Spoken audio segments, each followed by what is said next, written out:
আসসালামু আলাইকুম। সংবাদে আপনাদের সবাইকে স্বাগত। সংবাদ শিরোনাম। দীর্ঘ ৬ বছর পর সুন্দরবনে আবারও সক্রিয় ২০টি দস্যু দল। অতিষ্ঠ জেলে বাওয়ালিরা। দাবি প্রশাসনিক হয়রানির কারণেই ভালো লাগে না।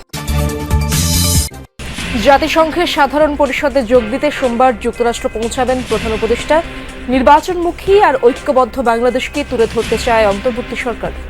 বাংলাদেশ একটি নির্বাচনমুখী এবং নির্বাচনের জন্য তারা প্রস্তুত। ভবিষ্যৎ বাংলাদেশ গড়ার একতাবদ্ধ যে মেসেজ, সেই মেসেজটা এই সফরের মাধ্যমে ডক্টর মোহাম্মদ ইউনূস দিতে চাচ্ছেন।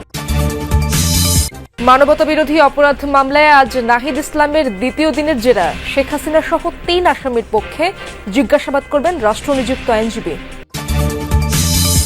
শুভ মহালয়ায় শুরু শারদীয় দুর্গোৎসবের ক্ষণ গণনা। মন্দিরে মন্দিরে দেবী দুর্গাকে জানানো হলো মর্তলোকে আহ্বান। মহালয়ার দিনে আসলে খুব ভোরে উঠে স্নান করে সেজেগুজে ভোরবেলা মন্দিরে আসি। আমার কাছে অবশ্যই প্রার্থনা যে সবাই যেন ভালো থাকে, দেশে যেভাবে সবাই সুন্দর মতো পূজাটা উদযাপন করতেছে এভাবে যেন আমরা সারা বছর আনন্দে থাকতে পারি।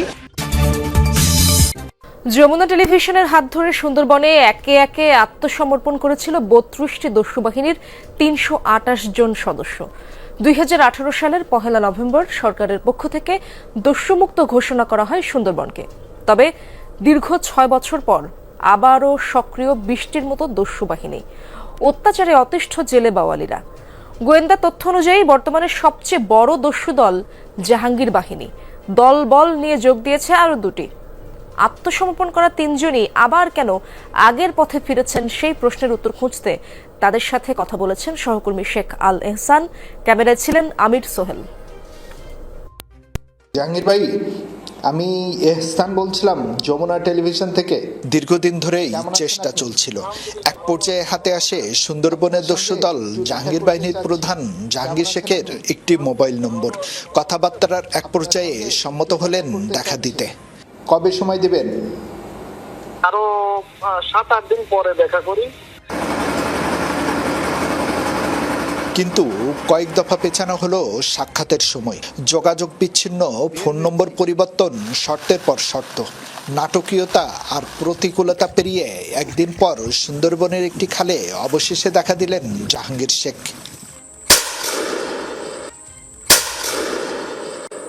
নৌকা দুটো আমাদের নিয়ে গেল বনের গভীরে। প্রথমে ক্যামেরার সামনে কথা বলতে রাজি না হলেও এক পর্যায়ে মত পাল্টালেন তারা।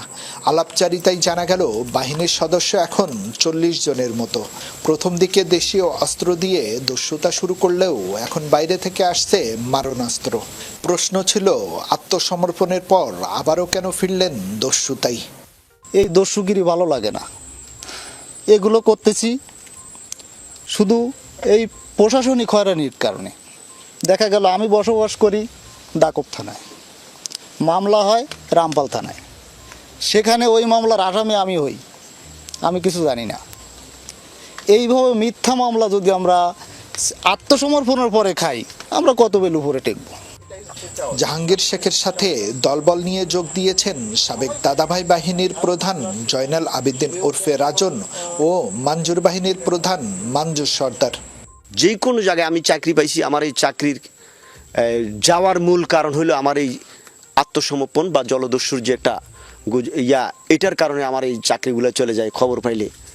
তাহলে আমরা তো মানুষ, আমরা তো ভালোভাবে বাঁচতে চাই। আমরা কি অন্যায় করেছি যে আমরা সমাজে মিশতে পারবো না? আমরা আত্মসমর্পণ করে কি তাহলে ভুল করলাম?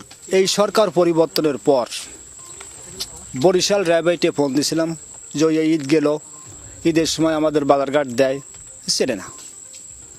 6-এ ফোন দিয়েছিলাম, 8 বারের পরে ফোন দিয়ে বলল মাঞ্জুরকে। মাঞ্জুরে তো চিনলাম না। মাই যখন সন্তান পেলে চলে যায়, সেই দেশের অবস্থাটা কি হয়? আমরা তো সাধারণ মানুষ। অনেক রাষ্ট্রের থেকে আমাদের সাহায্য সহযোগিতা করছে, জমা হয়েছে কোথায়? ওনার নিজস্ব তহবিলে। 3 জনই জানালেন আবারও ফিরতে চান স্বাভাবিক জীবনে।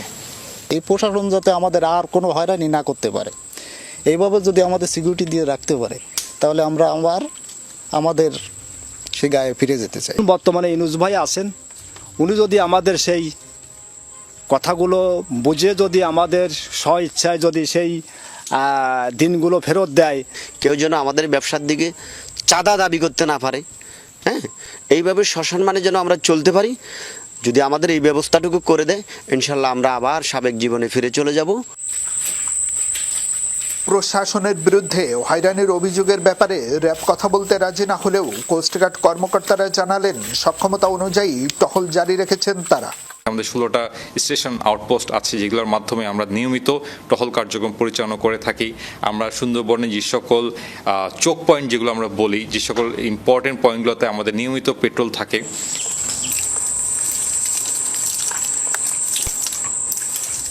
স্বাভাবিক জীবনে ফিরতেই আত্মসমর্পণ করেছিলেন সুন্দরবনের এই 3 জলদস্যু বাহিনীর সদস্যরা।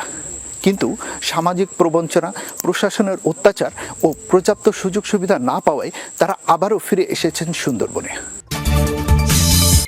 জাতিসংঘ সাধারণ পরিষদে যোগ দিতে সোমবার যুক্তরাষ্ট্র যাচ্ছেন প্রধান উপদেষ্টা ডক্টর মোহাম্মদ ইউনূস।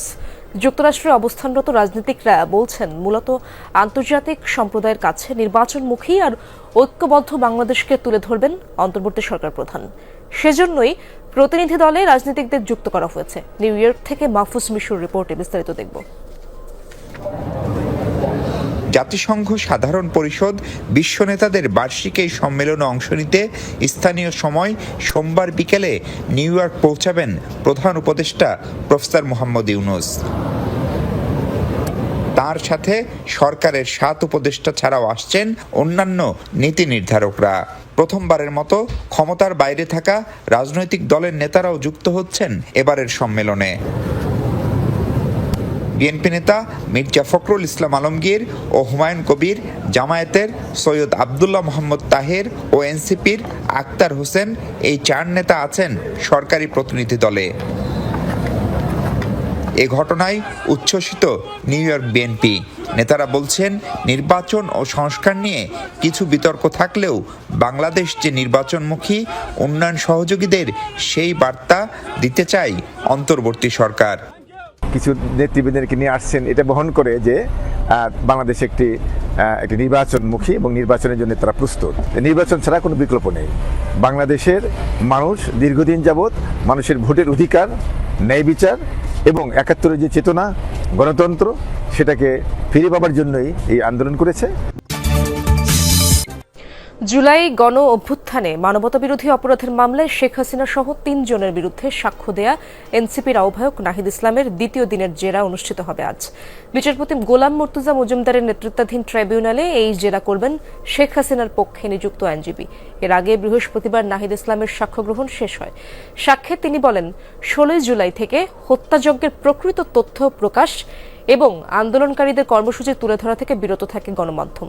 তিনি আরো বলেন, 23 জুলাই ডিজিএফআই আন্দোলন প্রত্যাহার করার জন্য চাপ দেয় তাকে।